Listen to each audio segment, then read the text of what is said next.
제가 이번 주 한 주간 내내 새벽 기도 시간에 주기도문을 가지고 기도를 해봤어요. 근데 어느 날 딱 이 말씀에 막 희열이 느껴지더라고요. 주의 나라가 임하시며 이 기도를 하는데 막 희열이 느껴져요. 하나님의 나라가 어떤 나라일까요? 하나님의 나라가 어떤 나라인가 생각해 보니까 하나님의 나라가 내게 임하기만 하면 나는 인생이 대가 터지는 사건이다. 여러분, 하나님의 나라는 사랑과 희락과 화평이 한이 없는 나라. 여러분, 싸움이 없고 경쟁이 없는 나라. 하나님의 절대적인 보호와 공급하심과 사랑 속에서 살아가는 나라. 아무것도 염려할 것이 없고 아무것도 부족함이 없는 그러한 것이 하나님의 나라이더라고요. 그 나라가 내게 임하면 끝난 거잖아요. 다른 건 필요가 없는 거예요. 너무 기쁘더라고요. 이런 하나님의 깨달음이 저와 여러분에게 날마다 부어지기를 주의 이름으로 축복합니다. 아멘. 이 주기도문을 공부하면서 제가 깨달은 것은 주기도문 안에는 예수님의 모든 것이 다 함축적으로 들어가 있다는, 예수님의 꿈, 예수님의 소망, 예수님의 뜻, 예수님의 사랑, 예수님의 모든 방향, 우리를 향하신 모든 사랑이 이 주기도문에 다 들어있는 거예요. 이 주기도만 제대로 알아도 우리는 신앙생활을 제대로 할 수 있는 거예요. 그래서 오늘 주기도문에 우리를 향하신 세 가지 원리가 어떤 것일까? 먼저 제가 주기도문을 보면서 좀 특별한 단어가 우리라는 단어, 우리. 오늘 나에게가 아니라 우리에게. 우리가 우리에게 죄지은 자를, 내가 나에게 죄지은 자가 아니, 우리가 우리에게 죄지은, 나를 시험에 들게 하지 마옵시고가 아니라 뭐예요? 우리를 예수님의 제자들의 공동체, 제자들의 공동체가 나중에 뭐가 되죠? 교회가 되잖아요. 교회. 이 주기도문은 교회에 주는 말씀이에요. 기도. 그래서 우리 성도님들은 반드시 이렇게 기도해야 된다. 꼭 기억하시기를 주의 이름으로 축복합니다. 그래서 첫 번째, 일용할 양식을 주시옵고. 자꾸 헷갈리는데, 예전에 개역 한글판에는 주옵시고인데 이 단어를 앞뒤로 삭박하면 주시옵고 좀 헷갈리죠. 옛날에 개역 한글로 성경 공부했던 분들은 헷갈리는데, 어쨌든 개역 개정은 주시옵고. 일용할 양식을 주시옵고. 우리가 살아가면서 필요한 필수품들이 얼마나 많은데, 오늘날 어떤 학자가 연구를 해보니까 900가지가 넘는다고 그러더라고요. 필수품이. 그만큼 현대인들이 다양하게 그렇게 살아가니까 엄청나게 많은 것이 필요해요. 그런데 주님은 딱 한 가지만 바라요. 일용할 양식을 구해라. 왜 그러면 주님은 일용할 양식만 구하라고 하셨을까? 제가 묵상을 하는 가운데 첫 번째는 이미 하나님 아버지께서 우리에게 필요한 모든 것을 다 아신다는 거예요. 믿으십니까? 8절 보면, 그러므로 그들을 본받지 말라. 구하기 전에 너희에게 있어야 할 것을 하나님 너희 아버지께서 아시느니라. 안 구해도 구하기 전에 이미 다 알고 계시는데 굳이 구할 필요가 뭐 있냐 이 말이죠. 32절에 이는 다 이방인들이 구하는 것이라. 너희 하늘 아버지께서 이 모든 것이 너희에게 있어야 할 줄을 아시느니라. 우리에게 필요한 건 모든 것 주님 있어야 할 줄을 아신다. 두 번째, 왜 일용할 양식을 구하라고 했을까? 여러분, 이것보다 더 많은 것을 요구하게 되면 탐심이 될 수 있다. 탐심. 주님은 우리에게 삶의 진리를 구하라고 하지 않았어요. 일용할 양식, 생명을 유지하는 데 꼭 필요한 양식만 구하라 이렇게 말해요. 출애굽 당시 이스라엘 백성은 매일 만나만 먹다 보니 불만이 생겼어요. 그러나 이스라엘 백성들은 하나님 말씀에 순종하고 하나님 주신 만나에 만족하면서 살았어요. 근데 문제는 뭐냐면 민수기 11장 4절에 그들 중에 섞여 사는 다른 인종들이 탐욕을 품음에, 다시 한번 읽어드릴게요. 그들 중에 섞여 사는 다른 인종들이 탐욕을 품음에 이스라엘 자손도 다시 울며 이르되 누가 우리에게 고기를 주어 먹게 하냐. 우리가 애굽에 있을 때는 값없이 생선과 오이와 참외와 부추와 파와 마늘들을 먹은 것이 생각나거늘 이제는 우리의 기력이 다하여 이 만나 외에는 보이는 것이 아무것도 없도다. 탐욕의 자리에는 하나님의 진노가 있네요. 이스라엘 백성들이 이렇게 울며 불며 밤새도록 울었다고 말해요. 고기를 먹게 해달라 그러니까 모세가 하나님께 기도하잖아요. 주님, 이 많은 백성들이 고기를 다 찾는데 내가 무슨 힘으로 줍니까? 하나님 좀 주십시오. 예. 그러니까 내일 아침에 지면에 너희 무릎만큼 고기가 쌓이게 해주겠다. 아니 무슨 이 많은 사람은 고기를 다 어떻게 그렇게 먹으십니까? 근데 그 다음날 보니까 메추라기 때가 막 동풍을 불어가지고 날아와가지고 그거 다 떨어지고 이스라엘 진이 다 떨어진다. 그래가지고 이스라엘 백성들이 얼씨구나 저거 다 하고 막 잡아가지고 그 고기를 입에 딱 넣고 씹는데 고기 사이에 이가 끼어있는 그때에 하나님이 진노하셔가지고 다 죽여버립니다. 이 탐욕을 품으면 하나님이 진노하신다는. 여러분 오늘 우리가 잘 알아야 되는 것이 교회에도요. 이 불신자들이 신앙이 없는 사람들이 자꾸 섞여가지고 와가지고 마귀의 영을 받아가지고 자꾸 불평 원망하는 사람들이 있어요. 조심하세요. 근데 하나님의 자녀가 같이 휩쓸려가지고 같이 원망 불평하는 거예요. 여러분 절대로 하나님의 자녀는 이러한 일에 휩쓸리지 않기를 주의라고 축복합니다.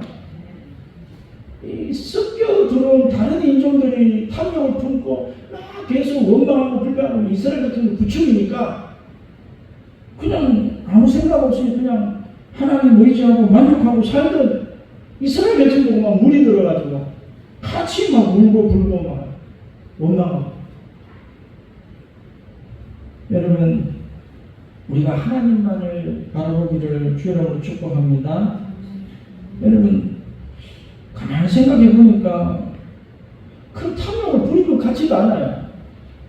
아니 맨날 40년 동안 만나만 먹는데 신경질 난다 그랬어요. 좀 솔직히. 그래가지고 좀 부추도 좀 주고 오이도 좀 주고 반찬 좀 몇 개 더 만들어 달라고 했는데 이게 무슨 탐욕일까?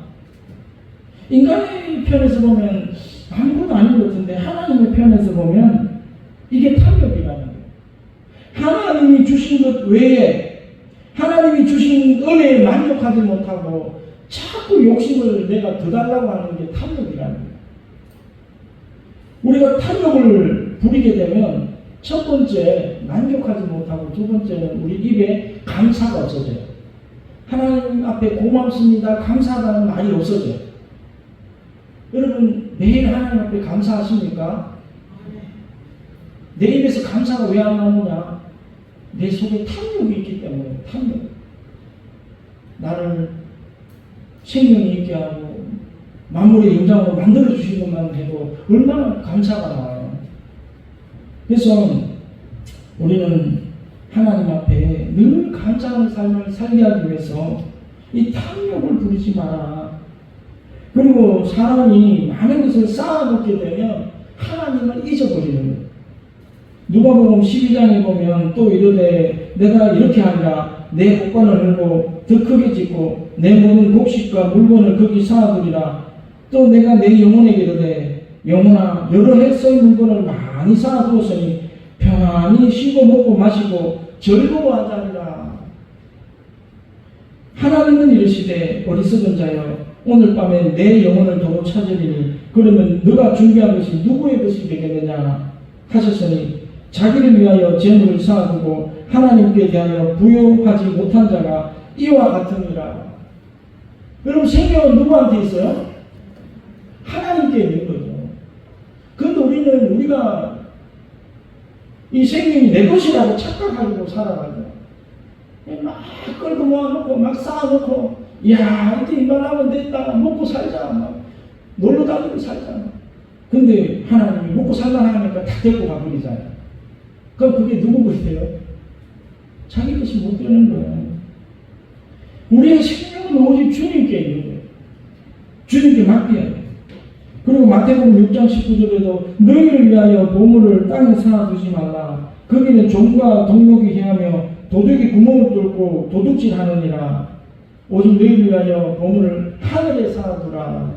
거기는 종이나 동록이 행하지 못하며 도둑이 구멍을 뚫지도 못하고 도둑질도 못하느니라. 이 땅에 쌓아놓으면 다 썩어 없어져요. 만나가 그 다음날 되면 썩어서 못 먹듯이 세상에서 썩어 없어져요. 그러나 하나님께 쌓아놓으면 영원히 그게 내 것이 될 거예요. 그래서 우리가 인생에 살아가면서 하나님 앞에 드리는 것은 뭐냐면 하나님 나라에 적금 드는 거예요. 그것이 나중에 천국 가서 다 우리가 받아 누릴 것이라는 거예요. 그래서 일용할 양식을 구하라는 주님의 가르침은 이스라엘 민족이 매일매일 만나를 구하러 나갔듯이 매일매일 열심히 노력하며 살아가는 뜻도 있고 또 가도에 쌓아놓고 탐욕을 부리면 결국은 그것들은 썩어 없어지게 되고 또 사람들은 나태해지고 거만해져서 하나님을 잊어버리기 때문에 사람들은 오늘도 못 살면서 내일에 대한 염려와 근심과 불안을 가지고 살아요. 이것은 전형적인 불신앙의 형태라고. 주님은 뭐라고 말합니까? 34절에 보면 그러므로 내일을 위하여 염려하지 말라. 내일은 내일이 염려할 것이요 한날의 괴로움은 그날을 족하니라. 오늘 많은 사람들이 노후 대책 세운다고 막 먹고 쓰지도 못하는 거 막 그냥 다 올인해가지고 나중에 늙어서 잘 먹고 잘 살겠다고 막 저축해 놓잖아요. 그거 다 받아 쓰는 사람 별로 없더라고요. 지금 하나님이 주신 오늘이라는 시간에 우리가 그것을 활용하면 돼요. 염려할 것이 없어요. 하나님을 믿으면 우리는 염려할 것이 없는 거예요. 내일 또 하나님이 우리에게 생명을 주시고 내일 또 먹을 것을 주시는 하나님이 계시다는 것을 믿기를 주의로 축복합니다. 안 믿잖아요. 내가 막 끌고 모아놔야 되고 막 쌓아놔야 돼. 아이고 편안하네. 이제 보험 막 10개씩 들어놓고 막. 저는 보험 하나도 없어도 아무 염려가 안 돼요. 보험등이 하나도 없어요. 주님께만 보험이 들어있는 거예요. 누가복음 21장 34절에도 너희는 스스로 조심하라. 그렇지 않으면 방탕함과 술 취함과 생활의 염려로 마음이 둔하여지고 뜻밖의 그날이 덕과 같이 너희에게 임하리라. 우리가 세상 가운데 돈 하며 살다가 돌든지 아니면 주님이 도적같이 임하는데도 주님 오시는 나팔 소리를 듣지 못하고 세상 가운데서 살다가 구원받지 못할 수도 있다라는 거예요. 누가복음 8장 14절에도 가시떨기에 떨어졌다는 것은 말씀을 들은 자냐 지내는 중 이생의 염려와 재물과 향락의 기운이 막혀 온전히 결실하지 못하는 자요. 왜 우리에게 믿음이 자라지 못할까? 다 세상 걱정하다가 염려 때문에 근심 때문에 아이고 내일 굶어 죽으면 어떡하나 이 생각 때문에 또 돈 벌러 가야지. 그게 아니라 주님은 이미 우리에게 필요한 모든 것을 다 공급해 주시는 거예요. 그거를 믿으면 우리의 신앙생활은 달라질 수밖에 없네요. 여러분 주님이 원하시는 마음이 뭐냐 여기서 너희는 하나님을 잊어버리지 마라. 하나님과 동행해라. 그 말씀이에요. 주님의 마음은 우리의 영혼이 천국 가기를 원하시는 거예요. 세상 가운데 유혹당하고 미혹당해가지고 그 돈돈돈거리면서 하나님을 잊어버리고 우리의 영혼이 병들어버리고 죽어버리고 그렇게 살아가지 말라는 거예요. 여러분 꼭 우리의 영혼이 구원받기를 주의 이름으로 축복합니다. 이 두 번째 기도는 한번 읽어보겠습니다. 12절 말씀을 다시 한번 읽어보겠습니다. 시작. 우리가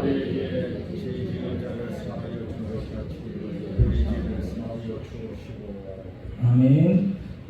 여러분, 우리가 다른 사람의 죄를 용서하지 않으면 하나님은 우리의 죄를 용서하지 않을 것이다 라고 말씀하고 계세요.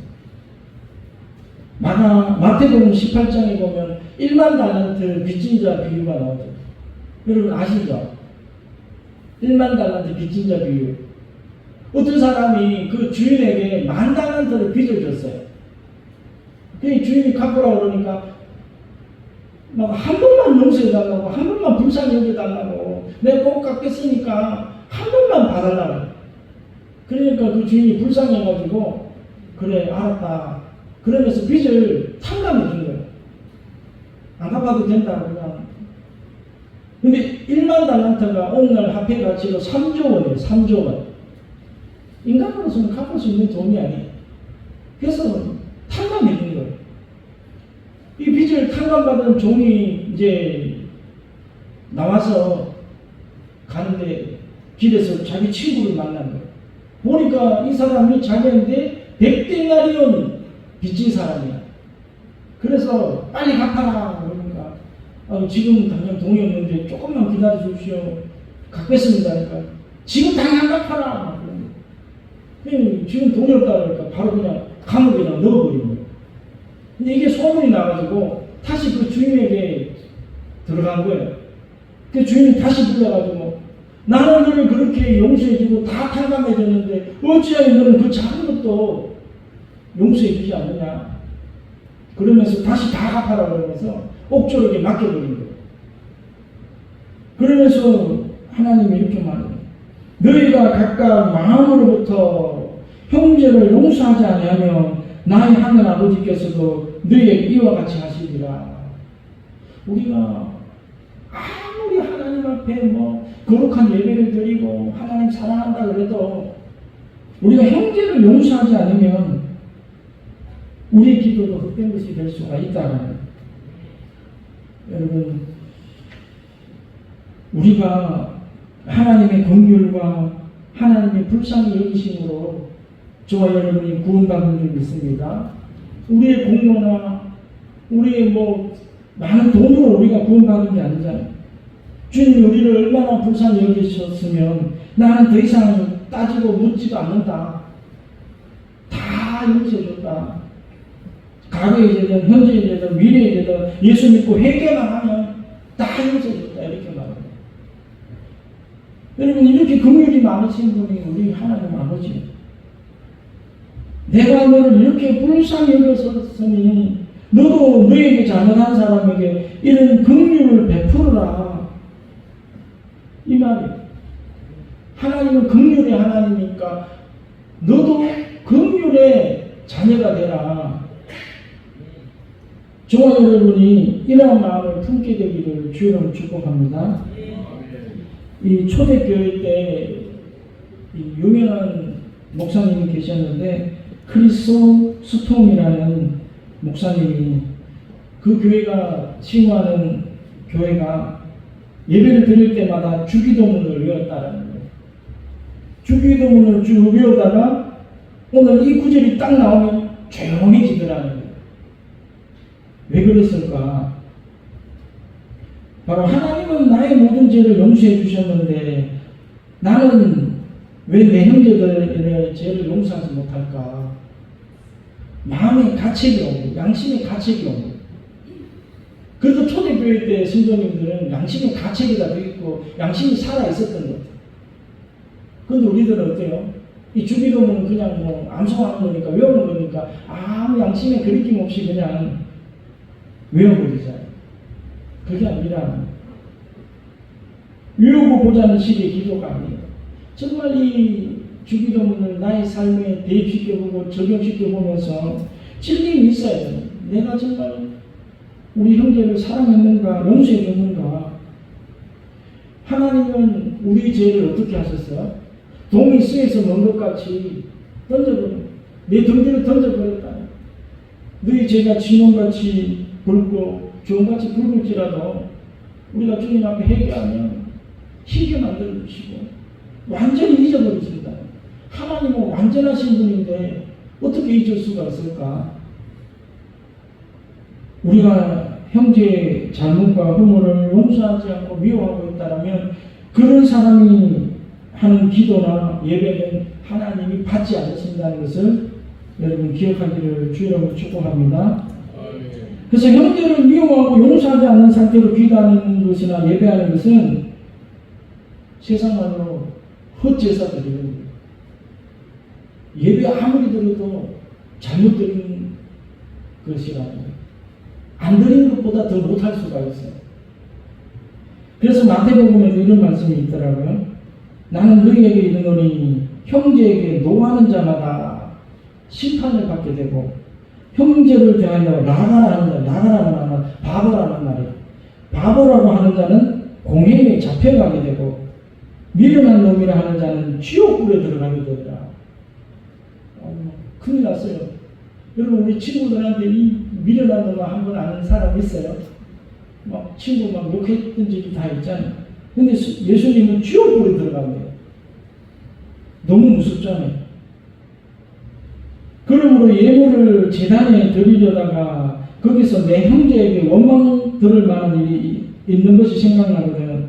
예물을 제단 앞에 두고 먼저 가서 형제하고 화목하고 그 후에 와서 예물을 드리라. 이렇게 말해요. 그래야 하나님 받으신다. 여러분 하나님은 1.1도 오류가 없는 분이에요. 하나님은 시금치 않으시고 거짓말하시는 분이 아니에요. 말씀대로 살면 약속한 말씀에 복이 그대로 나요. 들어가도 복을 받고 나가도 복을 받고 떡반죽 그릇에 복을 받고 자녀들이 복을 받고 들어가도 세계 모든 민족이 뛰어난 이름을 주신다는 그런 말씀이 그대로 이루어지는 거예요. 요즘 제가 심각한 게 고민을 받으세요. 나는 왜 이런 복이 안 나지?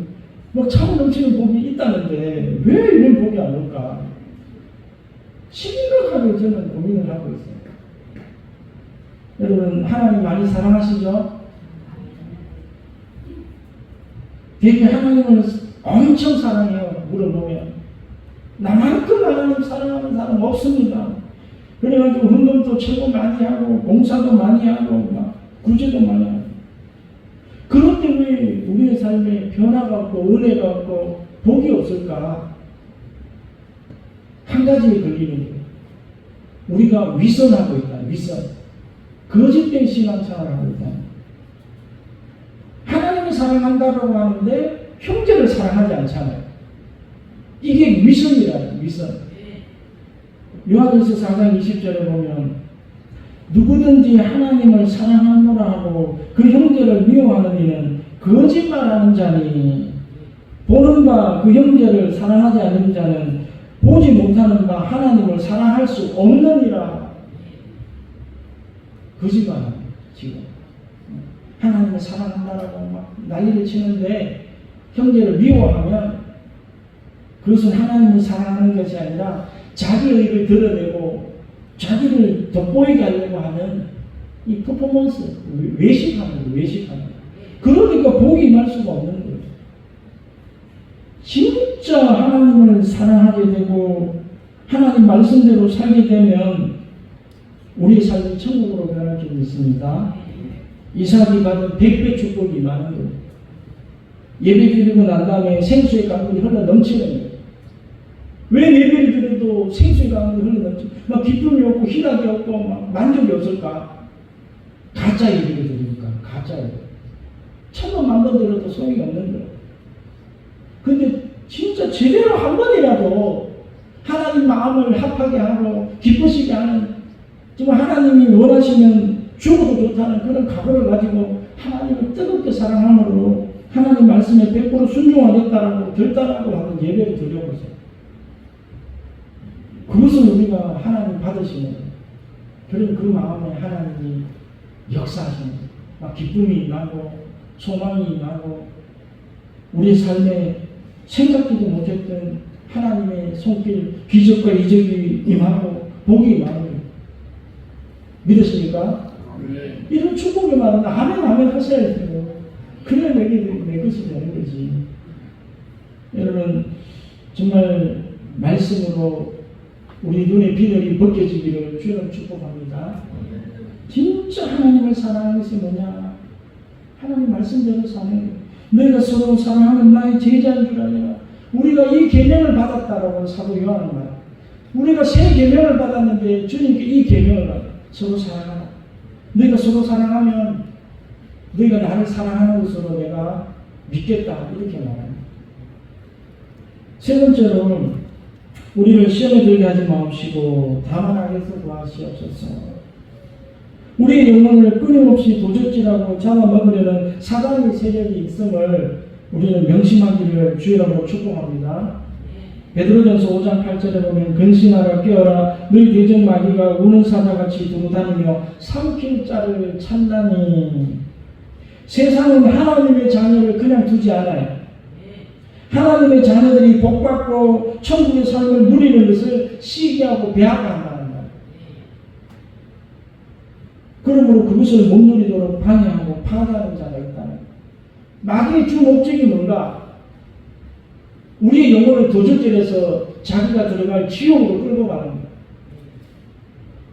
속으면 안 돼요. 우리 주 예수님께서도 사명의 길을 가실 때 방해하는 자가 있었잖아요. 누구요? 시험하는 자가 있잖아요. 마귀가 와가지고 예수님을 시험하잖아요. 십자가의 길을 완수하게 되면 그것을 믿고 천국의 자녀가 수없이 나타날 텐데 아예 싹을 잘라버리려고 예수님을 유혹하는 거예요. 이 세상의 부귀공명을 가지고 유혹하죠. 천하만국의 영광을 보여주며 자신에게 절하면 다 주겠다고 유혹을 하는 거예요. 하나님의 아들이 왜 그렇게 고난을 받았고 힘들게 살려고 하느냐. 천사들을 시켜서 힘 하나 안 들이고 편안하게 살아라. 그렇게 유혹을 하는 거예요. 주님은 이 모든 시험을 하나님의 말씀으로 능히 이길 수 있는 줄로 믿습니다. 저와 여러분이 말씀으로 이겨요.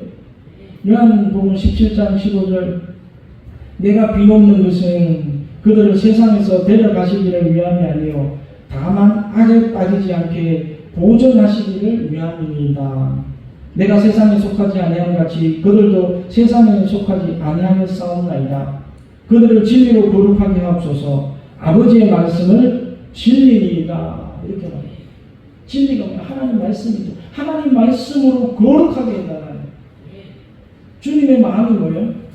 우리 구원받은 사람들이 시험들을 잊지 않고 실족하지 않고 그 영혼이 온전하게 보존되어서 마지막 날에 주님 혼연납할 소리 불고 재림하실 때 모두가 다 구원받기를 원하는 것이 하나님 아버지의 마음이에요.